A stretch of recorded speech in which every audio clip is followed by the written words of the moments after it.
The ashes of Ironwood in the soot-stained town of Ironwood, Michigan, where the Upper Peninsula's iron mines cast long shadows and the wind carried the bite of Lake Superior, lived James and Sarah Kane. James, 50, was a taciturn welder at the last operational mine. Sarah, 47, was a bartender at the Iron Mule, her laugh a rare light in a grim place. They'd been married 26 years, their life a battle against rust and despair. No kids, just a crumbling house by the tracks and a bond worn thin. But beneath their hardscrabble days, a fire was smouldering, one that would consume them in ashes and blood. Prologue. The burned receipt it began with a slip of paper. One bitter February evening, James found a charred receipt in the fireplace. $10,000, cash, from a pawn shop in Marquette, 60 miles away. Sarah didn't pawn things. They barely had enough to scrape by. He asked her over dinner, "What's this?" She shrugged. Old junk from the bar, but her voice cracked and her hands fidgeted with a fresh burn mark on her wrist. The next day, he dug through the ashes. A singed photo emerged. Sarah with a man, burly with a shaved head and a gold chain, dated last month. James's chest tightened. She'd burned more than paper. She'd torched a secret. Chapter 1. The midnight run 3 nights later, Sarah said she was closing the bar late. She left at 10 p.m., her coat hiding something bulky. James waited, suspicion gnawing. He tracked her phone off, but last pinged near the old mine shaft, a collapsed relic kids dared each other to explore. He grabbed his welding torch and drove. The shaft's entrance was dark. Sarah's pickup parked beside a rusted van. Through the trees, he saw her with a man from the photo, gold chain glinting, blood on his hands. A body lay between them, face down in the snow. Sarah handed him a bag. He gave her a roll of cash. James's blood ran cold. They weren't lovers, they were killers. Chapter 2. The man with the chain, James kept it buried, digging instead.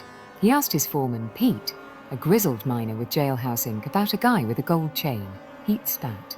"That's Dwayne Bull Carter. Runs the iron ring, drugs, theft, bodies. Ex-con, mean as hell." James hit the courthouse records. Dwayne, 52, had a laundry list. Armed robbery, arson, suspected hits. Never stuck. No link to Sarah, but Pete muttered, "He's got a woman who moves the cash. Bar type." James searched her truck. In the toolbox, a Beretta with a scratch serial and a photo of Sarah and Dwayne, younger, at a dive bar. On the back, Bull and Sis, 92.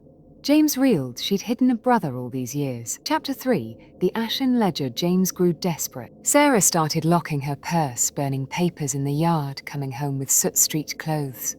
One night, while she slept, he jimmied her dresser drawer. Inside, $20,000 in charred bills, a ledger of names, some slashed in black, and a map of mine tunnels.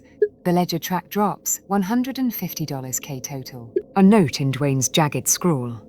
"She's weak. Next one's hers." He called his cousin Leo, an XD agent turned hermit. Leo arrived, weathered and grim. "That's a kill book," he said, flipping pages. "Sarah's not just laundering, she's burying bodies." Chapter 4. The third hand, Leo tailed Sarah the next week. She didn't go to the bar but met Dwayne at the shaft. A third figure joined, lean, with a buzz cut and a missing ear. Leo got photos. Dwayne and the earless man dragging a corpse, dealer, throat cut, while Sarah burned evidence. "That's Tommy Ear Voss," Leo said. "Dwayne's hitman. Sarah's the cleanup." Leo bugged her truck. The next tape was a dagger. Dwayne's growl. "Tommy's pissed, wants double. We need 30K by Friday." Sarah flat.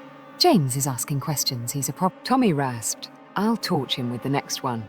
James gripped his torch. His wife had signed his death warrant. Chapter 5. The mines tomb. James and Leo scouted the shaft, finding a tunnel sealed with boards. Inside, a mass grave, 8 bodies, some skeletal, some fresh, all with bullet holes. Cash crates held $100,000. A wall chart mapped hits across Michigan. Photos showed Sarah at scenes, torch in hand, eyes dead. A logbook listed kills. J.R. Rat, 210. $10 K. James retched. She was a monster. He recalled her father, a miner lost in a cave-in. Had Dwayne dragged her into this life then, or was she born for it? Chapter 6. The burning truth. James confronted Sarah at gunpoint, ledger and gun on the table. She sneered, then shattered. "Dwayne's my brother," she spat. "Dad's bastard. Kept it from you. We ran drugs as team." After he got out last year, he brought Tommy, psycho with a torch. "They made me kill or burn."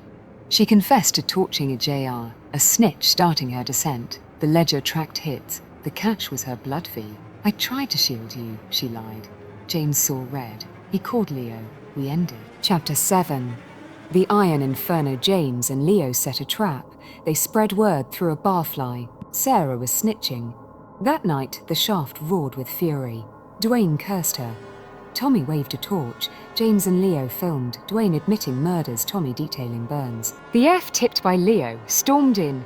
Flames erupted as Tommy lit a gas can. An agent fell burned. Dwayne took a shotgun blast to the gut.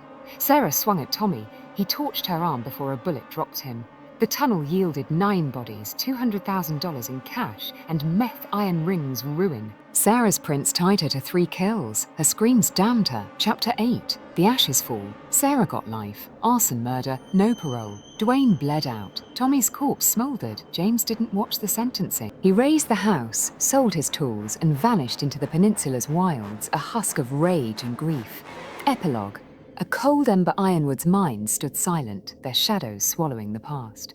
James roamed, haunted by Sarah's sneer and the stench of burning flesh. She sent a jail note. Defiance, no remorse. He let it drift into the lake. Some fires, he knew, left only ash and bone.